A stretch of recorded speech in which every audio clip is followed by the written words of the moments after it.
नमस्कार मित्रों, अटल अनुसंधान एकेडमी में आप सभी का हार्दिक स्वागत है। दोस्तों, पिछली क्लास में आपने भारत के सामान्य भूगोल के अंतर्गत भारत की अंतर्राष्ट्रीय समुद्री मेखलाओं व राजनीतिक इकाइयों के बारे में विस्तार से सीखा था। यदि आपने पिछले वीडियो को ना देखा हो तो जरूर देखिएगा। दोस्तों, आज की इस वीडियो में आप भारत की भूगर्भिक संरचना के बारे में विस्तार से सीखेंगे। भूगर्भिक संरचना का यह चैप्टर परीक्षा के दृष्टिकोण से बहुत ही महत्वपूर्ण है और यहाँ से आपसे प्रश्न पूछा जा सकता है। साथ ही आने वाले कुछ अन्य चैप्टर को समझने के लिए भी, जैसे भारत की मिट्टी, भारत के खनिज संसाधन एवं भूमिगत जल संसाधनों को समझने में यह चैप्टर बहुत ही महत्वपूर्ण होगा। यदि आप भारत की भूगर्भिक संरचना को अच्छी प्रकार से समझ लेते हैं तो मिट्टी, खनिज संसाधन एवं भूमिगत जल संसाधनों को समझने में आपको आसानी होगी। तो आइए भूगर्भिक संरचना के बारे में विस्तार से जानते हैं। भूगर्भ में चट्टानों की प्रकृति, क्रम, व्यवस्था को भूगर्भिक संरचना कहते हैं। किसी देश की भूगर्भिक संरचना चट्टानों के प्रकार और विशेषताएं, मिट्टी की भौतिक एवं रासायनिक गुणों, खनिजों की उपलब्धता एवं भूमिगत जल संसाधनों को समझने में सहायक होती है। भूगर्भिक संरचना के आधार पर भारत को 3 भागों में बांटते हैं। पहला है दक्षिण भारत का प्रायद्वीपीय पठार और दूसरा है उत्तर का विशाल पर्वतीय भाग और तीसरा उत्तर का विशाल मैदानी भाग। ये तीनों प्राचीन से नवीन की ओर दिए हुए हैं। जैसे भारत में सबसे पहले दक्षिण भारत के प्रायद्वीपीय पठार का निर्माण हुआ है, इसके बाद उत्तर के विशाल पर्वतीय भाग का निर्माण हुआ है और अंत में उत्तर भारत का विशाल मैदान, जिसमें तटवर्ती भागों को भी शामिल किया गया है, का निर्माण हुआ है। तो दोस्तों, यहाँ पर आप ध्यान दीजिएगा, यहाँ से आपसे प्रश्न पूछा जा सकता है। जैसे आपसे दे देता है प्रश्न आपसे पूछता है निम्नलिखित में से सबसे प्राचीन भाग कौन सा है, तो इसका आंसर है दक्षिण का प्रायद्वीपीय पठार। या फिर ऐसे पूछ सकता है निम्नलिखित में से दिए गए ऑप्शन में से सबसे नवीन कौन सा है, तो इसका आंसर है उत्तर का विशाल मैदानी भाग। इसके बाद प्रश्न पूछने का दूसरा तरीका है, आपसे पूछा जा सकता है निम्न को प्राचीन से नवीन की ओर लगाइए। A number, B number, C number और डी नंबर। तो ए नंबर में पहले दिया होगा दक्षिण का प्रायद्वीपीय पठार, इसके बाद उत्तर का पर्वतीय भाग और इसके बाद तीसरे नंबर पर दिया होगा उत्तर का विशाल मैदानी भाग।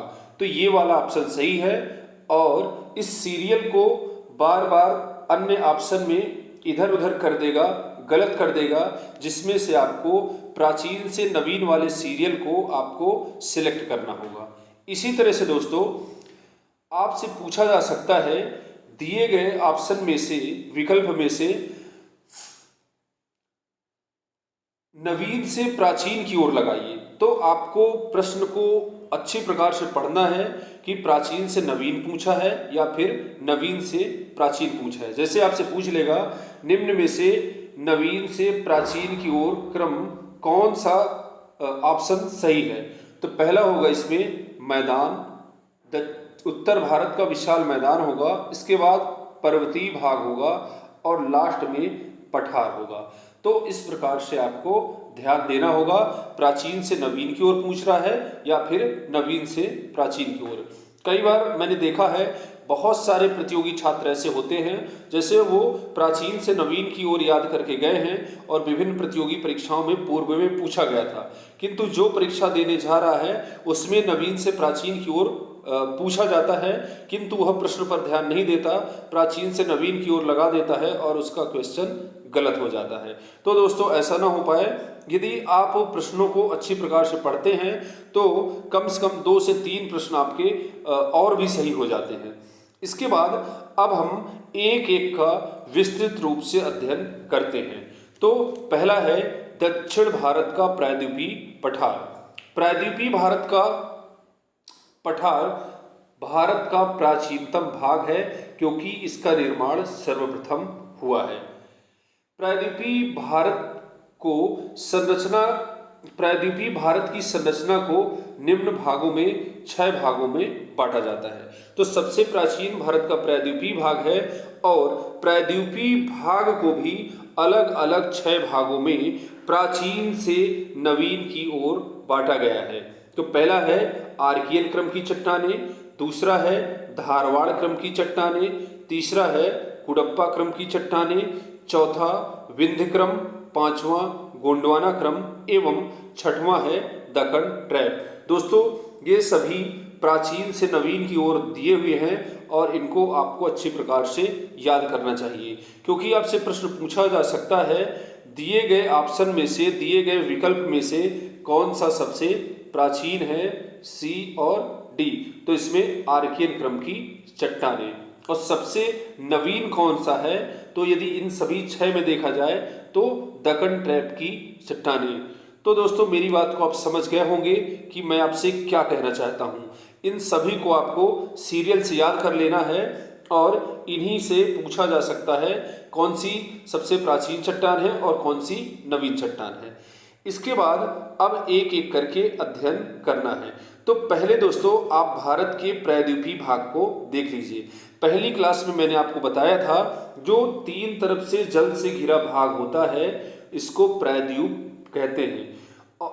यहाँ पर आप देख रहे हैं ये जो भारत का दक्षिणी भाग है, एक तरफ बंगाल की खाड़ी से और दूसरी तरफ अरब सागर से घिरा हुआ है, इसलिए इसको प्रायद्वीपीय भाग कहा जाता है। तो दोस्तों यदि भारत की भूगर्भिक दृष्टिकोण से यदि बात की जाए तो भारत अफ्रीका महाद्वीप से कट करके अलग हुआ है। जो इंडियन प्लेट है वह उत्तर पूरब की ओर खिसक रही है और आज भी 5 सेंटीमीटर प्रतिवर्ष की दर से यह उत्तर पूरब की ओर खिसक रहा है। तो यदि आपसे पूछा जाता है कि भारत किसका भाग है, तो यह अफ्रीका महाद्वीप से अलग होकर के आया है, उत्तर पूर्व की ओर आज भी यह खिसक रहा है।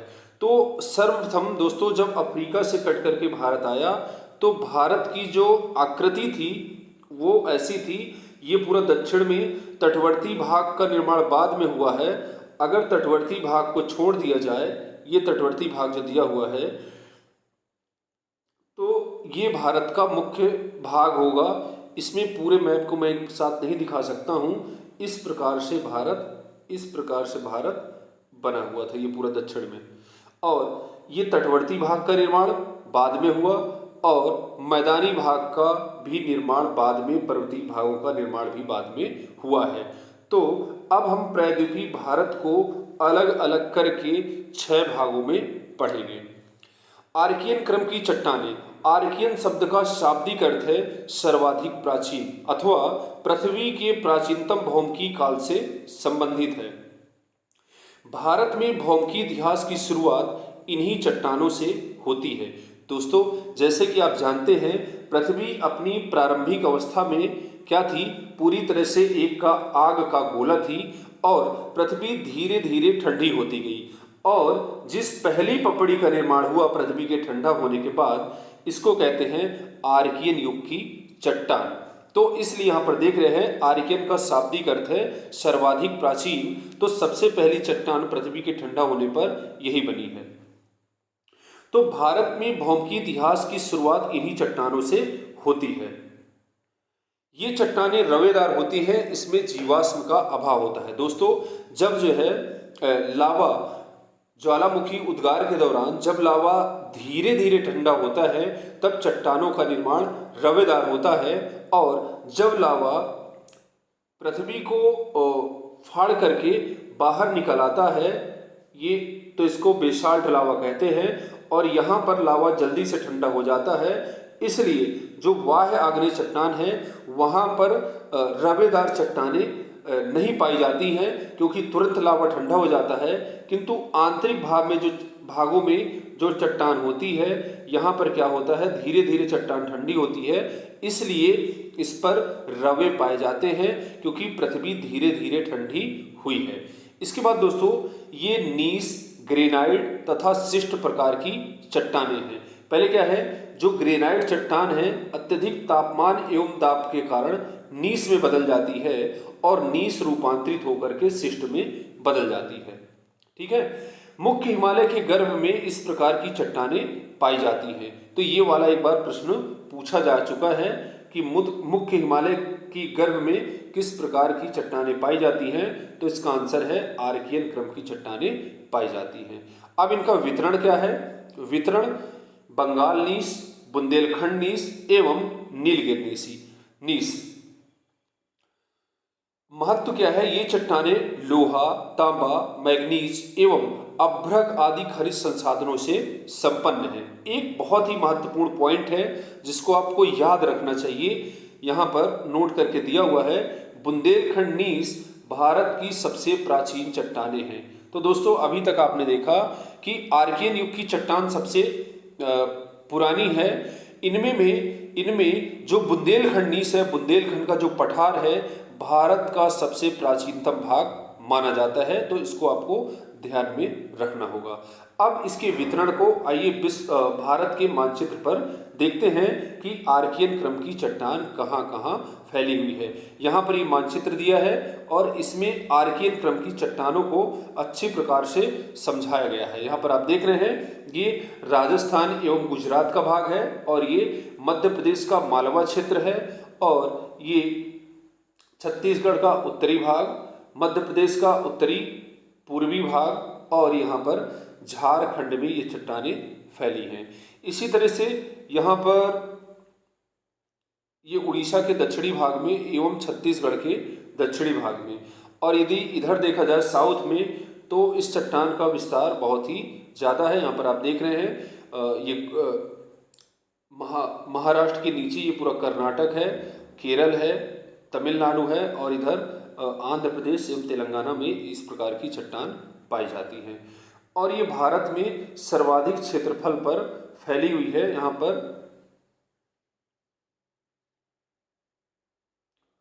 दिया हुआ है कि मुख्य हिमालय के गर्भ में इस प्रकार की चट्टानें पाई जाती हैं। यह प्रायद्वीपीय भारत के सर्वाधिक क्षेत्रफल पर यानी 2/3 भाग पर फैली हुई है।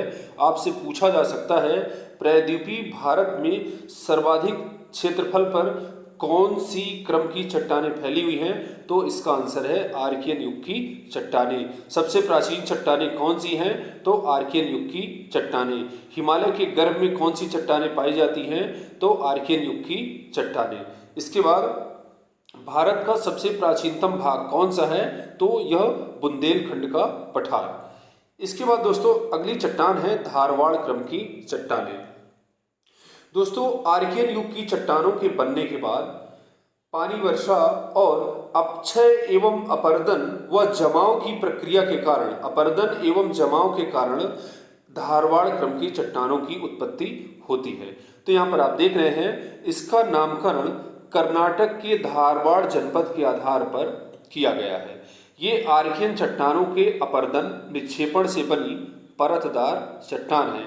तो दोस्तों आपसे पूछा जा सकता है सबसे पहली परतदार चट्टान भारत की कौन सी है, तो इसका आंसर है धारवाड़ क्रम की चट्टानें। इसके बाद इसमें जीवाश्म नहीं पाए जाते हैं। इसका मुख्य कारण अत्यधिक रूपांतरित हो जाना है। दोस्तों यह आर्कियन चट्टानों के अपरदन के फलस्वरूप इस प्रकार की धारवाड़ क्रम की चट्टान का निर्माण हुआ है। आप जानते हैं कि आर्कियन युग की चट्टान तप्त लावा के ठंडे होने से बनी है, पृथ्वी के ठंडे होने से बनी है। तो पृथ्वी आग का गोला थी, तो इसमें जीव जंतु कहाँ से पाए जाएंगे। तो आर्कियन युग की चट्टान में जब जीव जंतु नहीं है, तो धारवाड़ क्रम की चट्टान जो आर्कियन क्रम की चट्टान से बनी है, तो उसमें भी जीव जंतु नहीं पाए जाएंगे। तो यहाँ पर लिखा हुआ है इसमें जीवाश्म नहीं पाए जाते हैं और इसका मुख्य कारण क्या है, अत्यधिक रूपांतरण भी है। यह चट्टान पूरी तरह से रूपांतरित हो गई है, इस कारण से भी यहाँ पर जीवाश्म नहीं पाए जाते। इसके बाद दोस्तों धारवाड़ क्रम की चट्टानों का वितरण क्या है? अरावली श्रेणियों में पाई जाती है, छोटा नागपुर के बालाघाट रीवा में, छोटा नागपुर पठार में, मेघालय के पठार में, मिकिर मतलब असम श्रेणियों में और दिल्ली रिज में धारवाड़ क्रम की चट्टानों का विस्तार पाया जाता है। और ये चट्टानें आर्थिक दृष्टिकोण से सर्वाधिक महत्वपूर्ण हैं। दोस्तों, प्रायद्वीपीय पठार खनिज संसाधनों से संपन्न है, उसमें भी जो धारवाड़ क्रम की चट्टानें हैं वह खनिज संसाधनों के दृष्टिकोण से सर्वाधिक संपन्न मानी जाती हैं, क्योंकि इसमें सभी बहुमूल्य धातुएं इसमें मिलती हैं। यहाँ पर आप देख रहे हैं, इसमें सभी प्रकार की धातुएं जैसे सोना, लोहा, मैग्नीज, तांबा, टंगस्टन, क्रोमियम, जस्ता मिलते हैं। कर्नाटक की कोलार व हट्टी की खानों से सोना उत्पादन के लिए महत्वपूर्ण है। तो दोस्तों, ये बहुमूल्य खनिज सोना ये धारवाड़ क्रम की चट्टानों में ही पाया जाता है। ठीक है, कोलार एवं हट्टी की खानें धारवाड़ क्रम की चट्टानों में ही पाई जाती हैं। इसके बाद एक क्षेत्र है छोटा नागपुर का पठार, जो मुख्य रूप से झारखंड में फैला हुआ है। छोटा नागपुर का पठार भारत का रूर प्रदेश व खनिजों के गोदाम घर के नाम से भी जाना जाता है। दोस्तों, रूर प्रदेश जर्मनी में है और वहां पर क्या है, रूर प्रदेश में लोहा एवं कोयला दोनों साथ साथ पाया जाता है। साथ ही राइन नदी, रूर नदी के कारण वहाँ पर यातायात की भी, परिवहन की अच्छी सुविधा है। इस कारण से वहाँ पर स्टील प्लांट का या फिर विभिन्न उद्योग धंधों का विकास हुआ है। इस कारण से छोटा नागपुर के पठार को भी भारत का रूर प्रदेश कहा जाता है, क्योंकि यहाँ पर भी लोहा, कोयला व अन्य खनिज साथ साथ पाए जाते हैं। इस कारण से टाटा आयरन स्टील कंपनी जैसे स्टील प्लांट, बड़े बड़े स्टील प्लांट का निर्माण हुआ है। तो इसको आप अच्छे प्रकार से याद रखिएगा, बहुत ही पॉपुलर क्वेश्चन है, आपसे पूछा जा सकता है।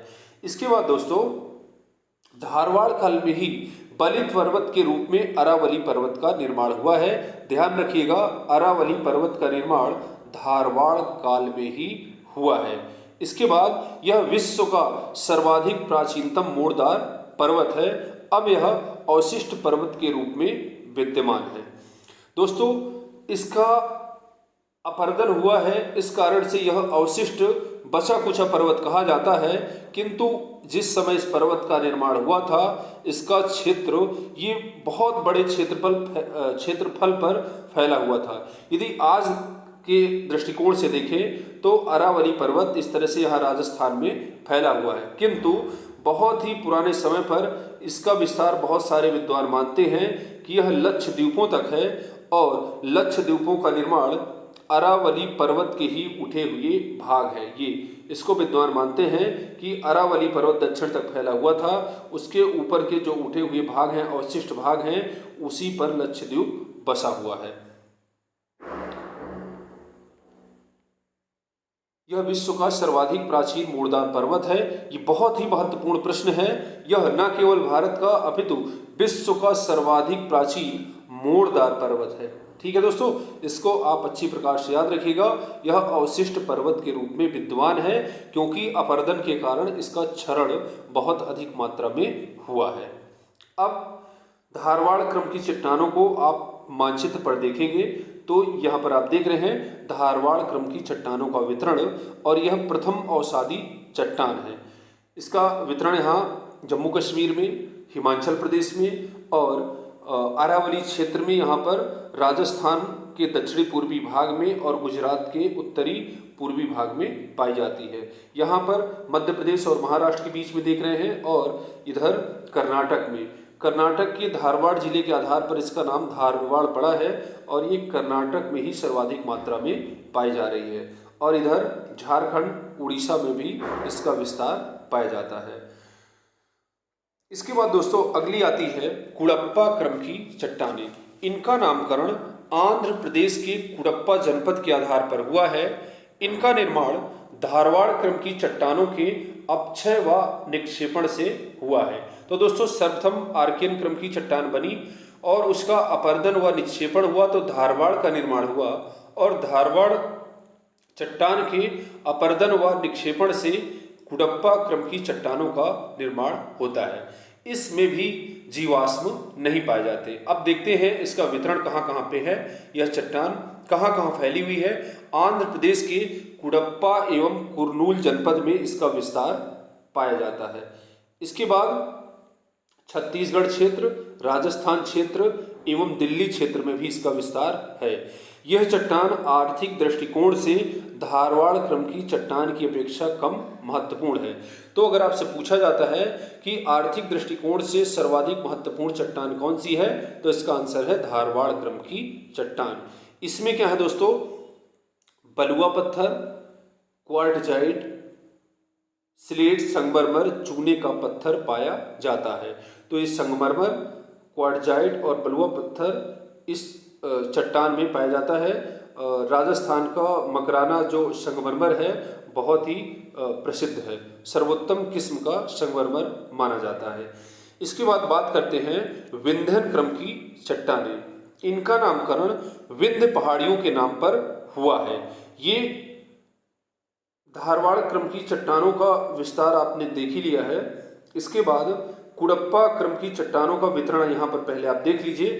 कुडप्पा क्रम की चट्टानें कहाँ कहाँ पाई जाती हैं, तो यहाँ पर आप देख रहे हैं ये राजस्थान एवं गुजरात में, और इसके बाद छत्तीसगढ़ के मध्यवर्ती भाग में, और आंध्र प्रदेश में व कर्नाटक के उत्तरी भाग में पाई जा रही है। अब बात करते हैं विंध्य क्रम की चट्टानें।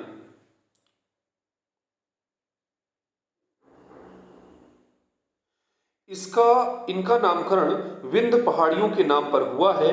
ये परतदार चट्टानें हैं जिनका निर्माण कुडप्पा चट्टानों के अपर्दन जल निक्षेपण के फलस्वरूप हुआ है।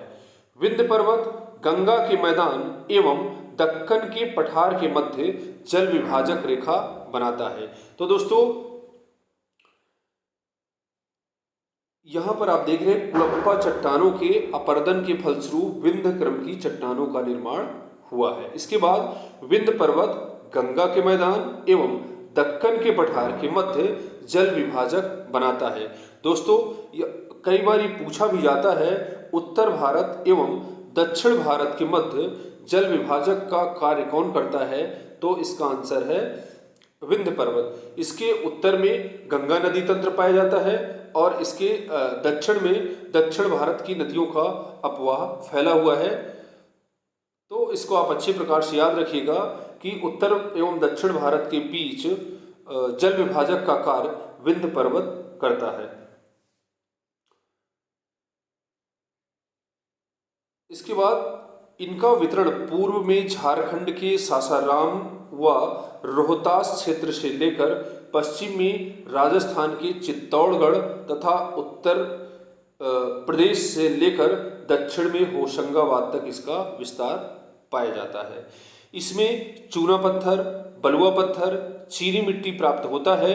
चूना पत्थर सीमेंट उद्योग के लिए बहुत ही महत्वपूर्ण है और यहाँ पर मिर्जापुर और सोनभद्र क्षेत्र में चुर्ग, डल्ला, चुनार की जो सीमेंट फैक्ट्रियां हैं, यह सीमेंट उत्पादन के लिए बहुत ही महत्वपूर्ण है। इसके बाद लाल बलुआ पत्थर इमारत बनाने के लिए बहुत ही महत्वपूर्ण है। तो एक बार यूपी पीसीएस में अभी आपसे पूछा गया था कि कौन सी चट्टान भवन निर्माण के लिए, यूपी पीएससी द्वारा पूछा गया था, भवन निर्माण के लिए महत्वपूर्ण है। तो विंध्य क्रम की चट्टानें हैं, ये भवन निर्माण के लिए बहुत ही महत्वपूर्ण है। सांची का स्तूप, दिल्ली का लाल किला, जामा मस्जिद, आगरा का किला आदि महत्वपूर्ण इमारतें इन्हीं पत्थरों से बनी हैं। इसके बाद बहुमूल्य खनिज जिसको हीरा कहते हैं, पन्ना जो कि मध्य प्रदेश में है और गोलकुंडा जो कि आंध्र प्रदेश में है। पन्ना एवं गोलकुंडा की जो हीरे की खानें हैं वह विंध्य क्रम की चट्टानों में ही पाई जाती हैं। तो पहला यह सीमेंट उत्पादन के लिए प्रसिद्ध है और दूसरा ये जो है इमारत के लिए प्रसिद्ध है और हीरे उत्पादन के लिए भी विंध्य क्रम की चट्टानें प्रसिद्ध हैं। तो इसको भी आप अच्छे से याद रखेंगे और विंध्य क्रम की चट्टानों का विस्तार यहाँ पर आप देख रहे हैं। ये राजस्थान से शुरू होकर के मध्य प्रदेश, उत्तर प्रदेश एवं राजस्थान, उत्तर प्रदेश, मध्य प्रदेश और थोड़ा सा बिहार एवं झारखंड में भी ये फैली हुई हैं विंध्य क्रम की चट्टानें। विंध्य क्रम की चट्टानें दक्षिण में भी थोड़ा फैली हुई हैं और ये जो गोलकुंडा की खदान, हीरे की गोलकुंडा की खदान आंध्र प्रदेश में है, जो हीरा उत्पादन के लिए प्रसिद्ध है और यहाँ पर भी जो है विंध्य क्रम की चट्टानें ही पाई जाती हैं। अगर वर्तमान समय में मैं बात करूं तो वर्तमान समय में सिर्फ एक खान है भारत में, वह है मध्य प्रदेश के पन्ना जिले की खान, जहां पर हीरे का उत्पादन किया जा रहा है, हीरे का खनन किया जा रहा है। अब बात करते हैं हम गोंडवाना क्रम की चट्टानें। इनका नामकरण मध्य प्रदेश के गोंड जिले के आधार पर किया गया है, मध्य प्रदेश के गोंड क्षेत्र के आधार पर किया गया है। यह परतदार चट्टानें हैं जिनका निर्माण नदी घाटियों द्वारा एकत्र होने वाले अवसादों से हुआ है। इनमें मछलियों तथा रेंगने वाले जीवों के अवशेष मिलते हैं। छोटा नागपुर का दामोदर घाटी क्षेत्र, महानदी घाटी, गोदावरी घाटी एवं कच्छ कठियावाड़ क्षेत्र भी इनका वितरण हुआ है। ये कोयले के लिए विशेष महत्वपूर्ण है। भारत का 90 या फिर मैं कहूँ 98% कोयला इसी प्रकार की क्रम से पाया जाता है, क्रम से निकाला जाता है, गोंडवाना क्रम की चट्टानों से निकाला जाता है। मात्र 2% कोयला टर्शियरी क्रम की चट्टानों में पाया जाता है। तो इसको आपको अच्छे प्रकार से याद रखना है कि कौन सी चट्टान कोयला खनन के लिए, कोयला भंडार के लिए महत्वपूर्ण है, तो इसका आंसर है गोंडवाना चट्टान। दोस्तों, भूगर्भिक काल में एक समय क्या हुआ था, जितनी भी नदी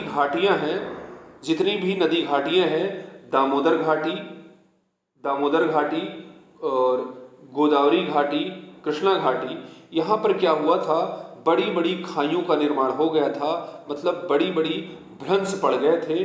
और क्या हुआ था, इन भ्रंश में, इस क्षेत्र में जितने भी पेड़ पौधे थे, इन भ्रंश में दब गए थे। फिर क्या हुआ, दोनों तरफ से आने वाली नदियों ने इन भ्रंश को पाट दिया और जो पेड़ पौधे जीव जंतु इसमें दब गए थे वह कोयले में बदल गए थे। इसलिए गोंडवाना क्रम की जो चट्टान है, यहाँ पर कोयला अत्यधिक मात्रा में पाया जाता है, क्योंकि भूगर्भिक इतिहास में यहाँ पर बड़े बड़े भ्रंश पड़े थे और इन भ्रंशों में सारे पेड़ पौधे यहाँ दब गए थे, ऊपर से जमा हो गया। अत्यधिक तापमान एवं दाब के कारण लंबे समय बाद यह पेड़ पौधे कोयले के रूप में बदल गए हैं।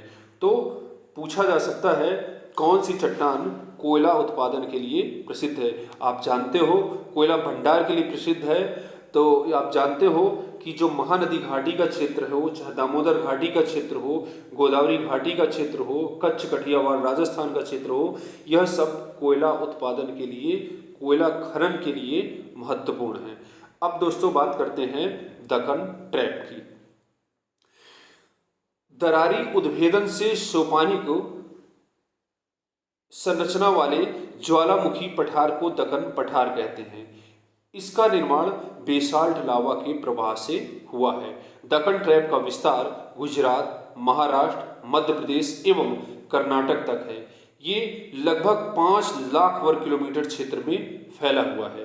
बेसाल्ट के अपरदन से काली मिट्टी का निर्माण होता है और यह मिट्टी कपास उत्पादन के लिए बहुत ही प्रसिद्ध मानी जाती है। काली मिट्टी को रेगुर मिट्टी, साथ ही स्वतः जुताई वाली मिट्टी के नाम से भी जाना जाता है, क्योंकि जब यह मिट्टी सूख जाती है तो बड़ी बड़ी दरारें निकल आती हैं और जैसे ही गीली होती है यह पूरी तरह से चिपचिपी हो जाती है। इस मिट्टी को स्वतः जुताई वाली मिट्टी या फिर रेगुर मिट्टी या फिर काली मिट्टी के नाम से जानते हैं।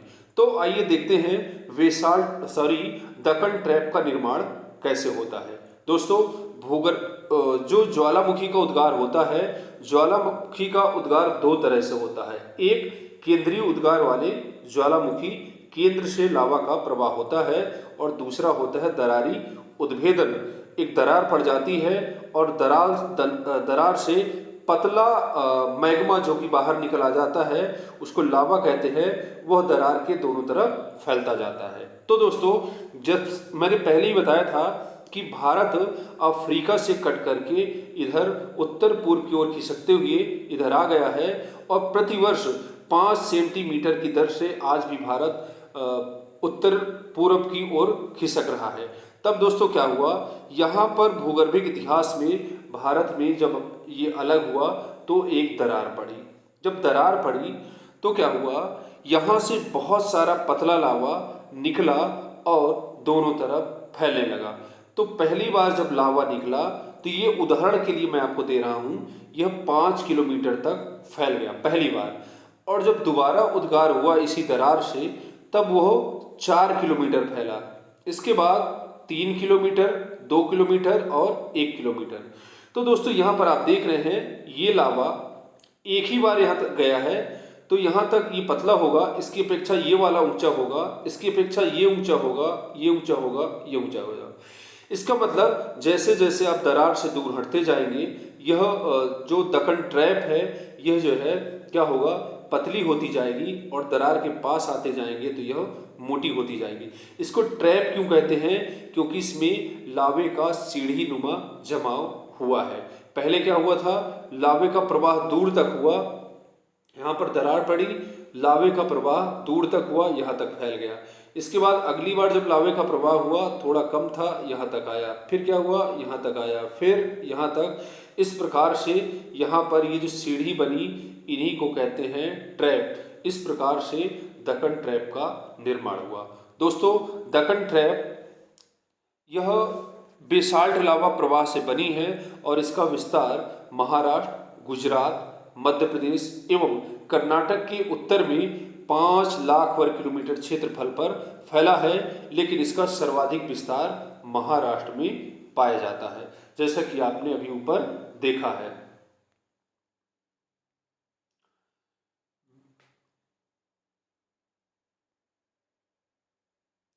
यह कपास के उत्पादन के लिए महत्वपूर्ण होती है। इसे स्वतः जुताई वाली मिट्टी के नाम से जाना जाता है। तो दोस्तों, ये थे भारत का जो है प्रायद्वीपीय पठार।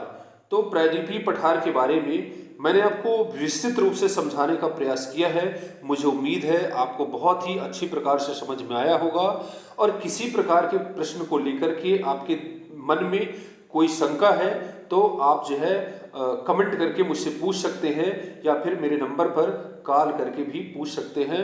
असिस्टेंट प्रोफेसर बनने में हर तरह से मैं आपकी सहायता करूंगा ताकि आपका परिणाम अच्छा आए और अंतिम चयन की जो सूची जारी हो उसमें आपका नाम अवश्य हो। दोस्तों, अब बात करते हैं उत्तर की विशाल पर्वतमाला।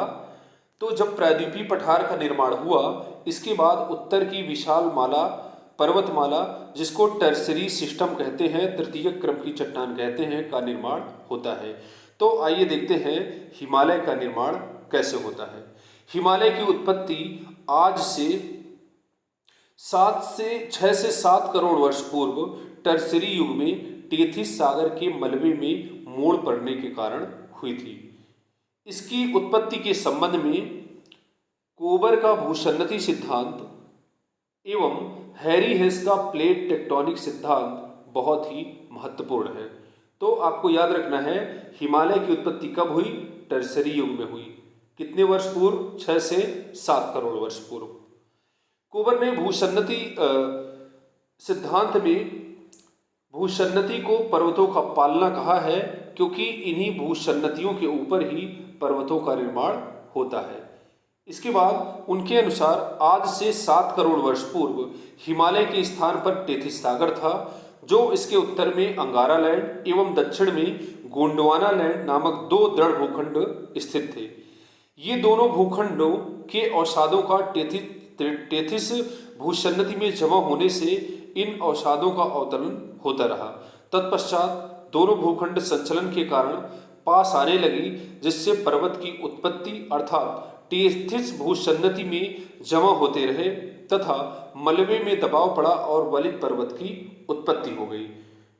वास्तव में हिमालय पर्वत अभी एक युवा पर्वत है, जिसका निर्माण आज भी जारी है। आज भी इंडियन प्लेट 5 सेंटीमीटर प्रतिवर्ष की दर से उत्तर पूरब की ओर खिसक रही है। तो आइए पहले हिमालय पर्वत के बारे में अच्छे प्रकार से समझते हैं। दोस्तों, हिमालय पर्वत का निर्माण आज से 6 से 7 करोड़ वर्ष पूर्व टर्शियरी युग में हुआ था। इस संबंध में कोबर का भूसन्नति सिद्धांत बहुत ही महत्वपूर्ण है, जैसा कि आपने ऊपर देखा था।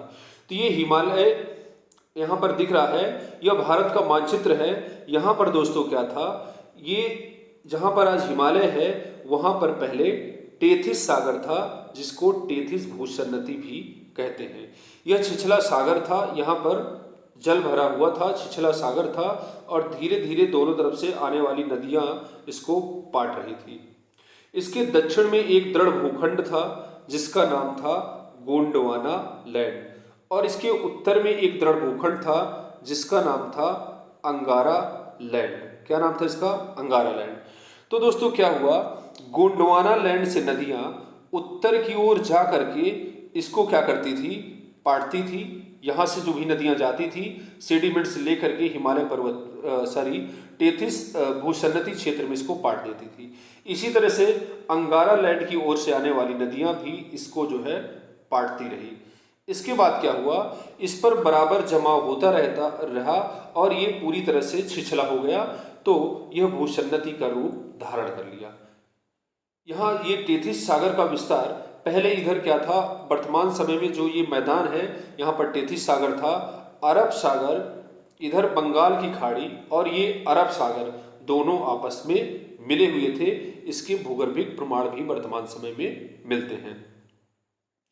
तो इसके बाद क्या हुआ दोस्तों, ये जब सेडिमेंट्स जमा हो गए और सागर पूरी तरह से टेथिस भूसन्नति को पाट दिया गया, तब क्या हुआ, ये जो दक्षिणी चट्टान है जिसका नाम है गोंडवाना लैंड, और जो उत्तर की चट्टान है दृढ़ भूखंड है इसको कहते हैं अंगारा लैंड। कुछ विद्वान मानते हैं कि अंगारा लैंड और गोंडवाना लैंड दोनों आपस में खिसकने लगे, किंतु कुछ विद्वान कहते हैं अंगारा लैंड नामक दृढ़ भूखंड अपनी जगह पर स्थित रहा और गोंडवाना लैंड निरंतर उत्तर की ओर खिसकता रहा। तब क्या हुआ, ये जो मटेरियल है, मलबा है, इसमें क्या हुआ, मोड़ पड़ गए। पहले ये मोड़ धीरे धीरे पड़े थे, हल्के मोड़ थे, किंतु जैसे जैसे इधर गोंडवाना लैंड उत्तर की ओर खिसकता रहा, तब क्या हुआ, ये मोड़ जो है और भी ऊपर उठते चले गए और इस प्रकार से हिमालय जैसे नवीन बलित पर्वत का निर्माण हो गया। बलित मीन्स मोड़दार पर्वत का निर्माण हो गया और आज भी हिमालय का निर्माण जारी है, क्योंकि इंडियन प्लेट 5 सेंटीमीटर की दर प्रतिवर्ष की दर से उत्तर पूरब की ओर खिसक रही है। दोस्तों, यहाँ पर हिमालय का जो क्षेत्र है, यहाँ पर समय समय पर भूकंप आते रहते हैं, क्योंकि यहाँ पर दो चट्टानों, दो दृढ़ भूखंडों गोंडवाना लैंड एवं अंगारा लैंड का आपस में टकराव होता रहता है। इस कारण से यहाँ पर भूकंप आते रहते हैं। कुछ विद्वान तो ये भी मानते हैं कि यहाँ पर ज्वालामुखी का उद्गार भी हो सकता है, किंतु ज्वालामुखी का उद्गार नहीं हो पाता, क्योंकि हिमालय की ऊंचाई बहुत ज़्यादा है और नीचे जो पिघला हुआ लावा है, मैग्मा है, वह ऊपर नहीं निकल पाता है, वह नीचे ही नीचे धीरे धीरे करके ठंडा हो जाता है। तो दोस्तों, मुझे उम्मीद है आपको हिमालय के निर्माण की प्रक्रिया बहुत ही अच्छे प्रकार से समझ में आई होगी। इसके बाद दोस्तों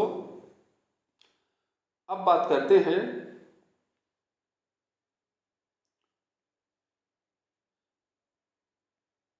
यहाँ पर उत्तर भारत का विशाल मैदान।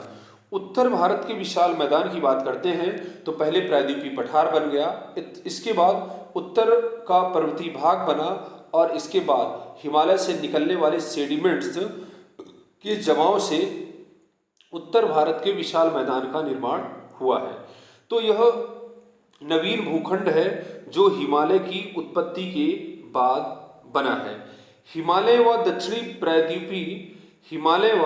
दक्षिणी भारत की नदियों द्वारा लाए गए अवसादों के जमाव से विशाल मैदान का निर्माण हुआ है।